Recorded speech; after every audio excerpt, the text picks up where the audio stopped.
الورد والفل والياسمين، عاملين ايه يا حبايبي؟ يا رب تكونوا بخير يا رب العالمين. قبل ما نبدا الفيديو حطوا لايك واشتركوا بالقناه. تعالوا ناكل بقى الارنب مع بعض. ما حاولت كل يوم كده بتعملي بتدوب بتذبح حاجه كده واحد كبير. اذبح لك ايه؟ واحد. وانا باكلهم وبكبرهم عشان اذبح لك واحد ولا ايه؟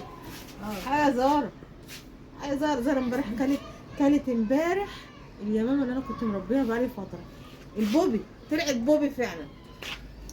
الواد ياسين قال لي نفسي في الارانب، والله العظيم نفسك في الارانب يا ياسين يا عيني. ما سايب عليا. تعالوا نذبح له ارنب النهارده. تعالوا ناخد له ارنب كده صغنن. الارانب اللي عندي يا جماعه كلها صغيره والله، بصوا مش عايزه تكبر، مسلعوه.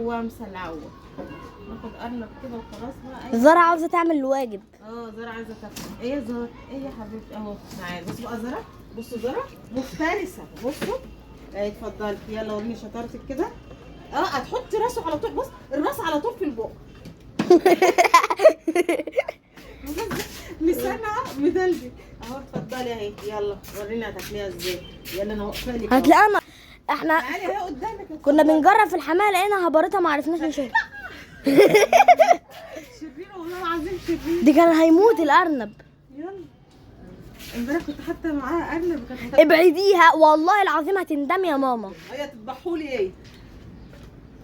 نمسك في الارنب يا اختي. نمسك في الارنب صاحي ولا تذبحوا لي؟ نفسها وهو صاحي تقطعت فيه. ايه استنى بقى سيبها بقى، هي دلوقتي مشغوله. يا ورينا هتعملي ايه لو انت شاطره. والله العظيم هتلاقيها هبرتها لك. وريني شطارتها كده هتوبرها ازاي. والله ما هتندمي.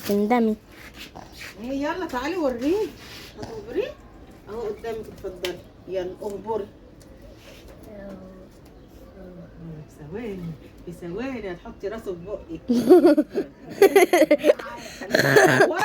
خليها تعورك.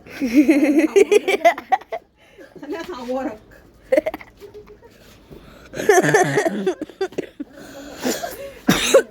اضربيه يا بنتي، اضربيه. عايزه اكلك. اضربيه. تعالى لما نروح نذبحه هنعمل عليه شويه ارانب. تعالى دي ياسين جيب لنا حزمه ملوخيه عشان اذبح لك الارنب اللي قدك ده. دي الزهره اذبح لها واحد كبير. دي الزرع او اذبح لها واحد كبير. خلي بالك ان انا ذبحها لك ولا ذبحه لزورك.